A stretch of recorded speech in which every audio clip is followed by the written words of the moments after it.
Dakar. Promoting dialogue. It's 6 p.m. in Dakar, 7 p.m. in Abuja. Good evening and welcome to this edition of Newslink here on West Africa Democracy Radio, broadcasting on 94.9 FM and worldwide on wadr.org. Here are the top stories. President Bola Tinubu calls for unity to end bloodshed in Benue State as he arrives on an assessment tour.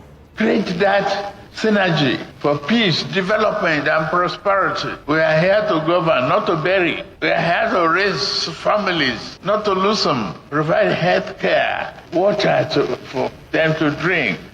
An African Union Special Envoy engages Captain Ibrahim Traore of Burkina Faso over domestic security threats.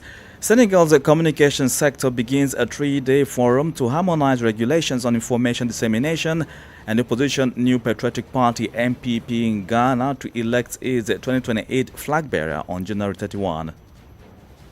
And National Council today also made the decision that the date for our presidential primaries is set for January 31st, 2026. Stay with us for details of these stories and more. Here is Abdullahi Hassan with Newslink.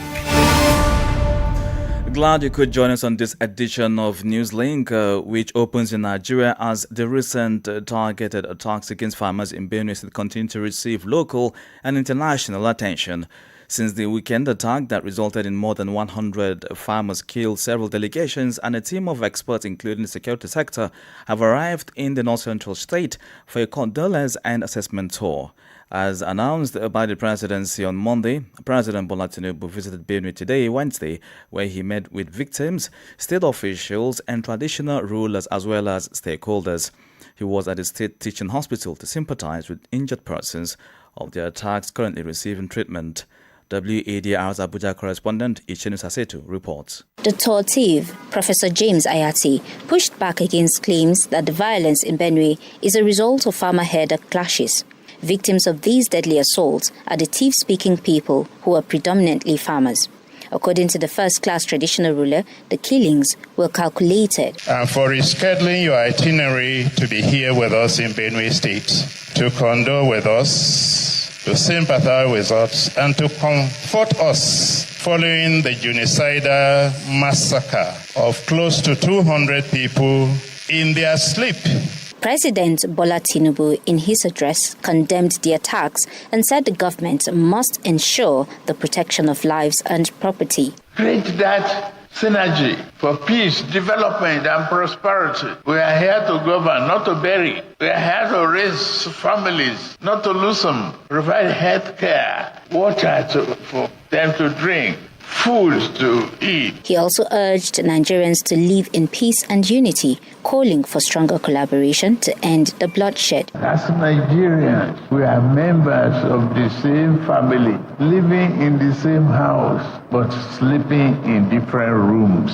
Whether you are a thief or you are a Idoma, you are Yoruba, we have no choice but to turn this country into a nation of prosperity, unity. Benue State Governor Hyacinth Alia called on the federal government to urgently establish state police and set up an intervention fund to address the worsening security situation in the north-central state. For WADR, Ichenu Sasetu in Abuja.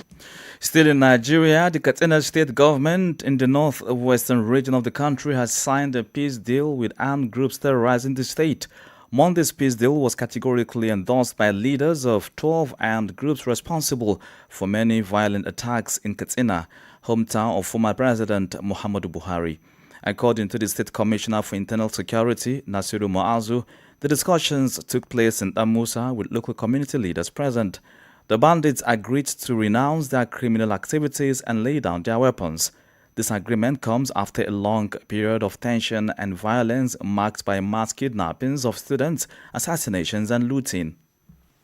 The position of government is very clear from ab initio that the government of Katsina State under the leadership of Malam Dukku will not negotiate with bandits.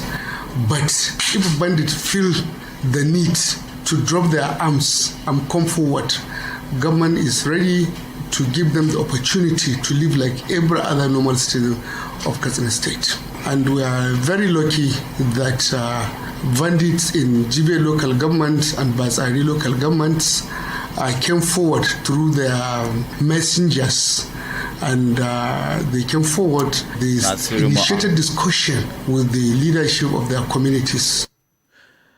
Nasiru Mu'azu is a commissioner for internal security, Katsina State, northwest Nigeria. Now, observers and analysts have expressed skepticism over the implementation of the signed deal, as previous agreements had not been respected. An AU special envoy deployed by the Angolan president and chairperson of the Pan-African body, João Lourenço, was in Burkina Faso on Tuesday. Antonio Tete delivered a message from the AU leadership to Captain Ibrahim Traoré and the Burkinabe people in general. A message of comfort at a time when the country is regularly bereaved by attacks by armed terrorist groups.